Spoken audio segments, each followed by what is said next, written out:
എല്ലാവർക്കും നമസ്കാരം. ഇത് നിങ്ങളുടെ സ്വന്തം സുഹൃത്ത് ഹാരിസ്. ഇന്ന് നമുക്ക് അൺബോക്സ് ചെയ്യാനുള്ളത് ഗാലക്സി M10 ആണ്. നമ്മൾ ആമസോണിൽ നിന്ന് 8,000 രൂപയ്ക്ക് ഈ പ്രൊഡക്റ്റ് പർച്ചേസ് ചെയ്തു. സോ ആമസോൺ വലിയ കുഴപ്പമില്ലാത്ത രീതിയിൽ അത് പാക്ക് ചെയ്ത് ഇവിടെ എത്തിച്ചിട്ടുണ്ട്. നമുക്കത് ഇനി അൺബോക്സ് ചെയ്ത് നോക്കാം. വാവ്, ഇതൊരു സാംസങ് മിഡ് റേഞ്ചറിൻ്റെ ബോക്സ് ആണെന്ന് പറഞ്ഞാൽ നമ്മൾ ആദ്യം വിശ്വസിക്കില്ല. കാരണം J6 ഞാൻ പേഴ്സണലായിട്ട് ഉപയോഗിക്കുന്നതാണ്. ഇപ്പോൾ J6ൻ്റെ ഒക്കെ ബോക്സൊക്കെ വെച്ച് കമ്പയർ ചെയ്യുമ്പോൾ വളരെ വലിയ ഡിഫറൻസ് ആണിത്. സോ ഓവറോൾ ബോക്സിൻ്റെ ലുക്ക് ആൻഡ് ഫീൽ കൊള്ളാം, ബട്ട് ക്വാളിറ്റി ഉണ്ടോയെന്ന് ആണ് നമ്മൾ ചെക്ക് ചെയ്യാൻ പോകുന്നത്. ഒരു മേക്ക് ഇന്ത്യ ബ്രാൻഡിങ് എല്ലാം പുറകെ കൊടുത്തിട്ടുണ്ട്. സോ ഇറ്റ്സ് ആവറേജ് എന്ന് എനിക്ക് പറയാൻ കഴിയൂ. കാരണം ഇതുണ്ടോ, റെഡ്മിയുടെ ഒന്നും പാക്കേജിങ് ഇങ്ങനെയല്ല. സോ ബോക്സ് ക്വാളിറ്റി ആവറേജ് ആണ്. പക്ഷേ അതൊന്നും നമ്മൾ ഒത്തിരി ചിന്തിക്കുന്നില്ല, കാരണം പ്രൊഡക്റ്റ് സേഫായിട്ട് നമ്മുടെ കയ്യിലെത്തിയാൽ മതി. ഇനി സൈഡിലോട്ട് നോക്കുകയാണെങ്കിൽ സാംസങ് ഗാലക്സി M10 എന്ന് പറഞ്ഞൊരു ബ്രാൻഡിങ് കാണാൻ കഴിയും. പുറകിൽ ധാരാളം സ്പെസിഫിക്കേഷൻ കൊടുത്തിട്ടുണ്ട്. Type infinity display, dual cam, അതുപോലെ തന്നെ വളരെ സിം ഡിസൈൻ ഇതൊക്കെ കൊടുത്തിട്ടുണ്ട്. ഇപ്പോൾ 6.22 ഇഞ്ച് ഉള്ളൊരു ഡിസ്പ്ലേ ഇതിനുണ്ടെന്ന് പിന്നെ അവർ താഴെ സ്പെക്സിൽ ഹൈലൈറ്റ് ചെയ്തിട്ടുണ്ട്. നമ്മുടെ കയ്യിൽ 2GB 16GB മെമ്മറി വേരിയൻ്റ് ആണ് ഇരിക്കുന്നത്. Make in India branding, Duos branding എടുത്തിട്ടുണ്ട്. ഇനി ഇതിൻ്റെ MRP വില 8,200 രൂപയാണ്. നമുക്ക് 8,000 കിട്ടും. ഇനി ഇതിൻ്റെ കുറച്ച് റെഗുലേറ്ററി ഇൻഫോർമേഷൻസ് കൊടുത്തിട്ടുണ്ട്. ഇതിൻ്റെ ചാർ വാല്യൂ നന്നായിട്ട് കുറവായിരിക്കും എന്നാണ് ഞാൻ വിശ്വസിക്കുന്നത്. വേറെ സൈഡുകളിൽ ബ്രാൻഡിങ് ഒന്നുമില്ല. താഴെ വാറണ്ടി പർപ്പസിനുള്ള കുറച്ച് ബാർകോഡ്സ് കൊടുത്തിട്ടുണ്ട്. സോ ഈ ബോക്സ് നിങ്ങൾ കളയാതെ സൂക്ഷിക്കുക. ഇനി നമുക്ക് അൺബോക്സ് ചെയ്ത് നോക്കാം. ഞാൻ പിന്നെ ഒരു കാര്യം പറയുന്നു, സാംസങ്ങിൻ്റെ ഒരു മിഡ് റേഞ്ച് സ്മാർട്ട് ഫോൺ അല്ലെങ്കിൽ ഒരു ബഡ്ജറ്റ് സെഗ്മെൻറ്റ് സ്മാർട്ട് ഫോണിൻ്റെ ബോക്സ് പോലെയേ അല്ല ഇത്. കാരണം J6 അല്ലെങ്കിൽ അതിനേക്കാളും താഴത്തോട്ടുള്ള ഏതെങ്കിലും ഒരു സാംസങ് ഡിവൈസിൻ്റെ ബോക്സ് നമ്മൾ എടുത്തു നോക്കുകയാണെങ്കിൽ ഈ M10ൻ്റെ ബോക്സുമായിട്ട് ഒത്തിരി വ്യത്യാസമുണ്ട്. M10 അൺബോക്സ് ചെയ്യുമ്പോൾ ആദ്യമേ നമുക്ക് ലഭിക്കുന്ന കുറച്ച് ഡോക്യുമെൻറ്റ്സ് ആണ്. നമുക്ക് ക്വിക്ക് സ്റ്റാർട്ട് ഗൈഡ് അവർ നൽകുന്നുണ്ട്. റീജിയൻ സ്പെസിഫിക് ആയിട്ടുള്ള കുറച്ച് ഇൻഫോർമേഷൻ നൽകുന്നുണ്ട്. അതുപോലെ തന്നെ വാറണ്ടി റിലേറ്റഡ് ആയിട്ടുള്ള കുറച്ച് പേപ്പേഴ്സും ഉണ്ട്. സോ അത്രയൊക്കെയാണുള്ളത്. പിന്നെ അടുത്ത് നമ്മുടെ സ്മാർട്ട് ഫോണിലേക്ക് തന്നെയാണ്. കേസോ കാര്യങ്ങളോ ഒന്നും അവർ പാക്ക് ചെയ്തിട്ടില്ല. സ്മാർട്ട് ഫോൺ നല്ല രീതിയിൽ അവർ പ്ലാസ്റ്റിക് റാപ്പ് ചെയ്തിട്ടുണ്ട്.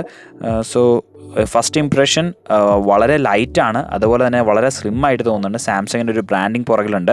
നമുക്ക് ഫോൺ സൈഡിലോട്ട് മാറ്റി വയ്ക്കാം. ബാക്കി കണ്ടൻസ് എന്തൊക്കെയാണെന്ന് നോക്കാം. നമുക്കൊരു ചാർജർ സാംസങ് നൽകുന്നുണ്ട്.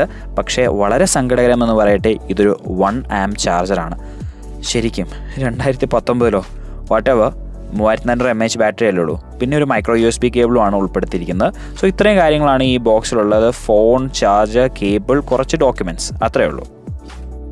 ഇനി ഈ ഡിവൈസ് ആദ്യമേ ഉപയോഗിച്ചപ്പോൾ എനിക്ക് തോന്നിയ കുറച്ച് തോട്ട്സ് നിങ്ങളുമായിട്ട് ഞാൻ പങ്കുവയ്ക്കാം. ഇതൊരു ചെറിയൊരു റിവ്യൂവും കൂടെയാണ്. സാംസങ് അത് വളരെ നല്ല രീതിയിൽ ഫോണിനെ റാപ്പ് ചെയ്ത് വെച്ചിട്ടുണ്ട്. അതിൻ്റെ അർത്ഥം ഇതിൻ്റെ പുറകുവശം സ്ക്രാച്ച് വീഴാൻ നല്ല എളുപ്പമാണ്. കാരണം അതിൻ്റെ എഡ്ജസിൽ വരെ അവർ പ്ലാസ്റ്റിക് കോട്ടിങ് കൊടുത്തിട്ടുണ്ടായിരുന്നു. ആ സൈഡിൽ കൂടെ വരെ ഒരു size plastic coating. So build ക്വാളിറ്റിയെക്കുറിച്ച് തന്നെ നമുക്ക് ആദ്യമേ സംസാരിക്കാം. പൂർണ്ണമായിട്ടും പ്ലാസ്റ്റിക്കിൽ കൺസ്ട്രക്ട് ചെയ്ത ഒരു ഡിവൈസാണിത്. പ്ലാസ്റ്റിക് എന്ന് നിങ്ങളോട് ഞാൻ പറയുമ്പോൾ നിങ്ങൾ ലോ ക്വാളിറ്റി ആയിരിക്കും എന്ന് പറഞ്ഞേക്കരുത്. കാരണം ഒരു ആവറേജ് ക്വാളിറ്റി മെയിൻറ്റെയിൻ ചെയ്തിട്ടുണ്ട്. സ്വിച്ചസ് ഒക്കെ നല്ല ക്വാളിറ്റിയിലാണ്, നല്ല റെസ്പോൺസ് നൽകുന്നുണ്ട്. പക്ഷേ ഒരു എക്സലൻറ്റ് ക്വാളിറ്റി അല്ലെങ്കിൽ ഗ്ലാസ് ലൈക്ക് ഫിനിഷ് എന്നൊന്നും ഞാൻ പറയുന്നില്ല. പിന്നെ ട്രിപ്പിൾ സ്ലോട്ട് സപ്പോർട്ട് ചെയ്യുന്ന ഒരു സിം സ്ലോട്ടാണ് ഇതിന് നൽകിയിരിക്കുന്നത്. അതുപോലെ തന്നെ താഴ്ഭാഗം നോക്കുകയാണെങ്കിൽ മൈക്രോ USB പോർട്ട്, അതുപോലെ തന്നെ ഇയർഫോൺ പ്ലഗ്, ഒരു മൈക്രോ, അതുപോലെ തന്നെ മുകൾ ഭാഗത്ത് ഒരു സെക്കൻഡറി നോയ്സ് ക്യാൻസലേഷൻ മൈക്ക്, ഇതെല്ലാം നൽകിയിട്ടുണ്ട്. ഇനി ഈ ഡിവൈസ് എനിക്ക് ഏറ്റവും ഇഷ്ടപ്പെട്ടതിൻ്റെ സ്ലിം ഡിസൈനും അതുപോലെ തന്നെ വളരെ ഫെദർ ലൈറ്റ് എന്ന് നമുക്ക് പറയാൻ കഴിയും. വളരെ വെയിറ്റ് കുറവാണ് ഇതിന്. ഒരു കമ്പാരിസൺ നോക്കുകയാണെങ്കിൽ എൻ്റെ ബ്ലേഡാണ് അടുത്ത് ഞാൻ വെച്ചിരിക്കുന്നത്. സോ അത്ര സ്ലിമ്മാണിത്. എനിക്ക് ഒത്തിരിയേറെ ഇഷ്ടപ്പെട്ടു. ഇനി സ്ക്രീൻ ക്വാളിറ്റി എങ്ങനെ ഉണ്ടായിരുന്നു നിങ്ങളോട് പറയാം. നമ്മളെ ഒത്തിരി ബാധിക്കുന്നൊരു സംഗതിയാണ് സ്ക്രീനിൻ്റെ ക്വാളിറ്റി. പക്ഷേ ഇതിനൊരു TFT ഡിസ്പ്ലേ ആണ് നൽകിയിരിക്കുന്നത്. IPS LCD പാനൽ പോലുള്ള 6.22 ഇഞ്ച് 720p ഡിസ്പ്ലേ ആണ് നൽകിയിരിക്കുന്നത്. പക്ഷേ നിങ്ങൾ കാണാവുന്ന പോലെ തന്നെ ഒരു IPS പാനൽ ആഞ്ഞിട്ട് പോലും നല്ല രീതിയിൽ കളേഴ്സ് ഇത് റീപ്രൊഡ്യൂസ് ചെയ്യുന്ന വ്യൂയിങ് ആംഗിൾസ് എല്ലാം സൂപ്പറാണ്. സോ സ്ക്രീനിൻ്റെ കാര്യത്തിൽ ഞാൻ ഹാപ്പിയാണ്. ഇനി മൾട്ടിമീഡിയ എക്സ്പീരിയൻസ് എങ്ങനെ ഉണ്ടായിരുന്നെന്ന് നിങ്ങളോട് പറയാം. അതായത് നമ്മൾ ഈ വീഡിയോ കാണുമ്പോൾ നല്ല രീതിയിൽ വീഡിയോസ് കാണാൻ പറ്റുന്നുണ്ട്, ഗെയിം കളിക്കുമ്പോൾ ഓഡിയോ എക്സ്പീരിയൻസ് എങ്ങനെയുണ്ട്, അതൊക്കെയാണ് ഇനി പറയാൻ പോകുന്നത്. സോ ഡിസ്പ്ലേ നല്ല അടിപൊളിയാണെന്ന് ആദ്യമേ ഞാൻ പറഞ്ഞതുപോലെ തന്നെ നമ്മളുടെ വീഡിയോസ് യൂട്യൂബിൽ കാണുമ്പോഴും നല്ല രീതിയിൽ കളേഴ്സ് റീപ്രൊഡ്യൂസ് ചെയ്യുന്നുണ്ട്. ഇത് 720p നമ്മൾ കാണുന്നൊരു വീഡിയോ ആണ്. ഇത് നമ്മുടെ ചാനലിൽ തന്നെയുള്ളൊരു വീഡിയോ ആണ്. സോ നിങ്ങൾക്ക് കയറി ചെക്കൗട്ട് ചെയ്യാം എങ്ങനെയുണ്ട് അതെന്ന്. പക്ഷേ പ്രശ്നം എൻ്റെ സ്പീക്കർ പെർഫോമൻസ് ആണ്. എനിക്ക് അത്ര സാറ്റിസ്ഫാക്ടറി ആയിട്ട് തോന്നിയില്ല. പക്ഷേ അത് വലിയൊരു ഡീൽ ബ്രേക്കർ അല്ല. നിങ്ങളൊന്ന് കേട്ട് നോക്കുക അതിൻ്റെ ഒരു സാമ്പിൾ. അതിനുശേഷം നിങ്ങൾ കമൻറ്റ് ബോക്സിൽ അത് എങ്ങനെയുണ്ടെന്ന് പറയുക. ഇതാണ് രണ്ടാമത്തെ പ്രധാനപ്പെട്ട ചേഞ്ച്. MIUI 10.1 എടുത്ത കുറച്ച് പിക്ചേഴ്സ് നിങ്ങളെ കാണിക്കാം. ഇത് artificial intelligence scene recognition enable ചെയ്തതിന് ശേഷം എടുത്ത പിക്ചറാണ്. വലിയ കുറ്റമൊന്നും പറയാനില്ല. ചെറിയൊരു ബാക്ക്ഗ്രൗണ്ട് ലൈറ്റ്. ഈ വിഷ്വൽ ഫുൾ വോളിയത്തിൽ ഒരു ഔട്ട്ഡോർ ലൊക്കേഷനിൽ വെച്ച് ഷൂട്ട് ചെയ്തതാണ്. സോ ആവറേജ് സൗണ്ട് ക്വാളിറ്റി നൽകുന്നുണ്ട്.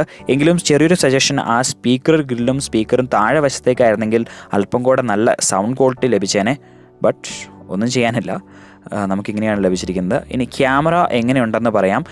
ഈ ഡിവൈസിൽ സെൽഫിക്കായിട്ട് 5 MP f2.0 ക്യാമറയാണ് നൽകിയിരിക്കുന്നത്. നല്ല റിസൾട്ട് തന്നെ അത് നൽകുന്നുണ്ട്. സോ ഡീറ്റെയിൽ ആയിട്ടൊരു ക്യാമറ റിവ്യൂ ചെയ്യുമ്പോൾ അതിൻ്റെ ക്യാമറ സാമ്പിൾസ് ഞാൻ നിങ്ങൾക്ക് കാണിച്ചു തരാം. ഇപ്പോൾ നിങ്ങൾ എന്തെങ്കിലും കണ്ടു കഴിഞ്ഞാൽ നിങ്ങൾ പെട്ടെന്നൊരു കൺക്ലൂഷനോട് ജമ്പ് ചെയ്തു പോകും. ഇതിൻ്റെ റിയർ ക്യാമറയിൽ 13 MP f1.9 ആണ് പ്രധാന ക്യാമറ. അതുപോലെ തന്നെ 5 MP സെക്കൻഡറി ക്യാമറ നൽകുന്നുണ്ട്. പക്ഷേ ഇത് ശരിക്കും പറഞ്ഞാൽ ഒരു സെക്കൻഡ് ക്യാമറ എന്ന് നമുക്ക് പറയാൻ കഴിയത്തുള്ളൂ. പോർട്രേറ്റ് ഒന്നും എടുക്കുമ്പോൾ ഈ ക്യാമറ ഒന്നും ചെയ്യുന്നില്ല. ഇത് വൈഡ് ആംഗിളിന് വേണ്ടിയുള്ളതാണ്. അപ്പോൾ സംഗതി ലാഭമായല്ലോ എന്ന് ആരെങ്കിലുമൊക്കെ ചിന്തിക്കുന്നുണ്ടെങ്കിൽ ചെറിയൊരു പ്രശ്നമുണ്ട്. ഈ wide angle camera fixed focus ക്യാമറയാണ്. അതായത് ഓട്ടോ ഫോക്കസ് വർക്കാകത്തില്ല. നിങ്ങൾ എന്തെങ്കിലും മലനിരകളിൽ ഫോട്ടോ എടുക്കുമ്പോൾ അല്ലെങ്കിൽ വലിയ ഏതെങ്കിലും ലാൻഡ്സ്കേപ്പിൻ്റെ ഫോട്ടോ എടുക്കുമ്പോൾ മാത്രമേ വൈഡ് ആംഗിൾ നിങ്ങൾക്ക് ശരിക്കും വർക്കാകത്തുള്ളൂ. ഇല്ലെങ്കിൽ ഓട്ടോ ഫോക്കസ് വർക്കാവണമെങ്കിൽ 13 MP പ്രധാന ക്യാമറയിൽ തന്നെ നിങ്ങൾ ഷൂട്ട് ചെയ്യണം. ഇനി ഈ ഫോണിൻ്റെ അതർ സ്പെസിഫിക്കേഷൻസ് എന്തൊക്കെയാണെന്ന് പറഞ്ഞ് നമുക്ക് വീഡിയോ ക്ലോസ് ചെയ്യാം. ആൻഡ്രോയിഡ് 8.1 വർക്ക് ചെയ്യുന്ന സാംസങ് എക്സ്പീരിയൻസ് 9.5 ആണ് ഇതിൻ്റെ യൂസർ ഇൻ്റർഫേസ്. സിസ്റ്റം അപ്ഡേറ്റ്സ് ഒക്കെ റെഗുലറായിട്ട് ലഭിച്ചുകൊണ്ടിരിക്കും. ഇനി ഇതിൻ്റെ സാർ വാല്യൂൻ്റെ കാര്യം പറയുകയാണെങ്കിൽ 0.238 ആണ്, ഇന്ത്യയിൽ തന്നെ ഏറ്റവും കുറവിലൊന്ന്.